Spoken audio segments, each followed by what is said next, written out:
I'm going to be talking about plantar fasciitis, or fasciitis, however you want to pronounce it, and some other foot problems. My name is Hilma Volk. I was a massage therapist for 23 years. I'm now retired from that. I'm also a certified nutrition coach. But what I'm going to be talking about is primarily from personal experience.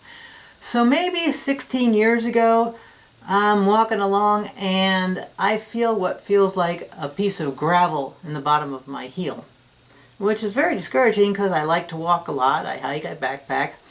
And so a friend of mine, a client of mine actually, referred me to an awesome podiatrist. Okay, so I went there and he was awesome. Now, he took the time and explained things to me. Now, the plantar surface of the foot is very simply the bottom of the foot. And I have a high arch in my particular case.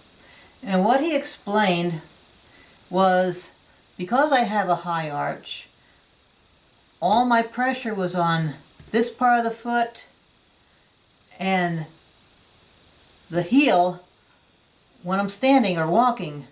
And so it's pulling the part in between, the arch in between, more specifically showing on the hand. I'm walking here and I'm walking here and it's just pulling the part in between, and I was getting a piece of gravel feeling on the bottom of my foot. And he took an ultrasound imaging so I could actually watch the foot move up and down while he's doing that. It was kind of cool. And although it felt like I had a bone spur, it wasn't actually a bone spur yet. It could develop into one. So the simple remedy that he gave me was, he had me go to the shoemaker store up the road and get me some Birkenstock arches, which these are 16 years old, so everything I show you is going to be ugly. And these are cork, and they took the symptoms away. I don't know if I've still got that almost bone spur in there or not, because the symptoms went away almost immediately because it changed the position of my arch. It changed how my heel was. It raised the heel up in the front. So I'm not stepping on that. Is it still there? I don't know. That was like 16 years ago or so. And the name of the doctor? Miani. You can't go to him because he died several years ago. But since that time, I have bought many different arch supports. This I've spent $65 on. You don't have to spend that much because you can find.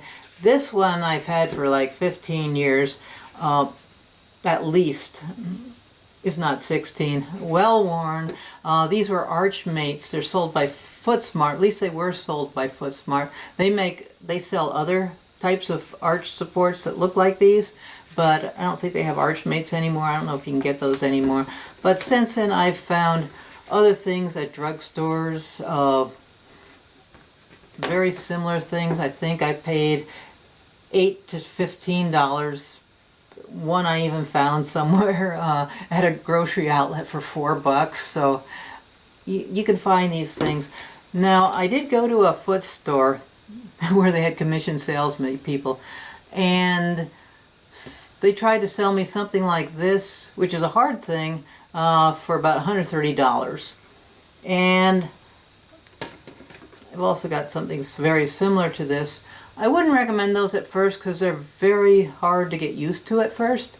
And I don't even wear those in my hiking boots. And I hike and I backpack and I do everything else with these softer arch supports. But these I got for between $29 and $30 when this company, which I just went in to see what they had. I couldn't get away from this commission salesperson who kept trying to sell me stuff. Anyway. He also told me not to go barefoot. Now here's a caveat. My feet were 50 years old at that time. Very well-formed adult feet, not going to change their shape very easily.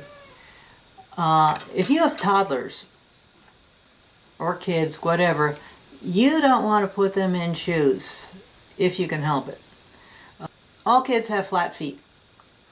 And maybe when they hold their feet up, there's an arch there, but when they're standing on the ground, they have flat feet. You want to encourage them to go barefoot, or if you have shoes, make them more like moccasins or soft shoes. You don't want to have them going in cutesy hiking, little tiny hiking boots or cowboy boots or hard-soled shoes with arches in them. You want them to develop strong feet, just the way a toddler should be encouraged to crawl as long as possible.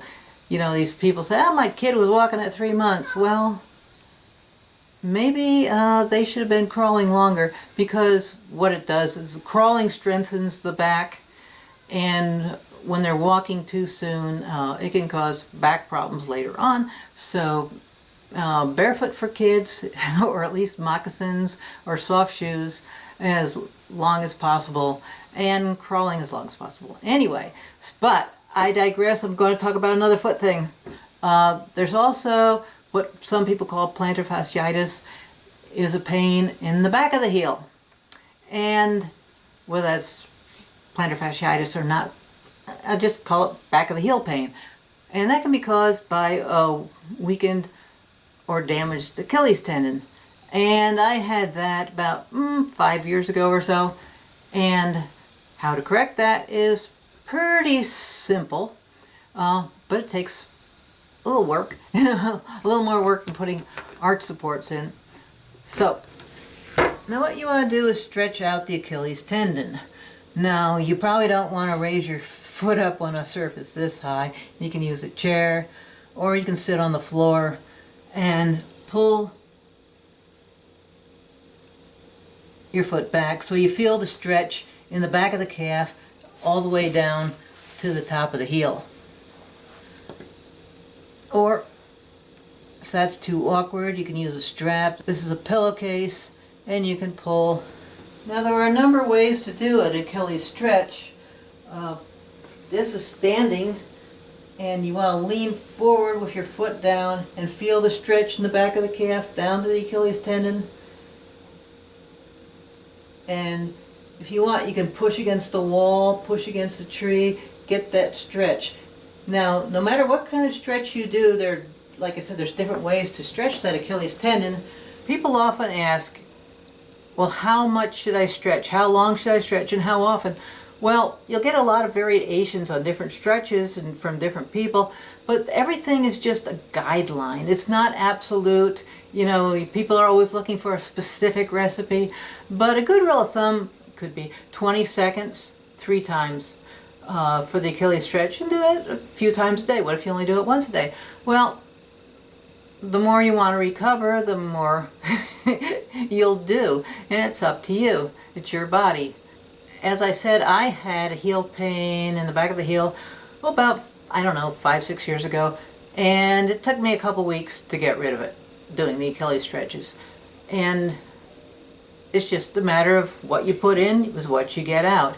But there's one rule for stretching. You never want to stretch to be painful. You want to stretch to the edge of comfort. You want to feel the stretch, but you don't want it to be painful, because you could rip something like your Achilles tendon or even smaller muscles. So never stretch beyond the edge. That's the one rule. Now, when the doctor told me never to go barefoot, what do you wear around the house? Well, I put these arch things in slippers, but also Crocs or imitation Crocs are pretty good too. Anything that's got a little arch support. Well, if you want to, like this video, share it with your friends, leave a comment if you want to, and subscribe. Have a nice day.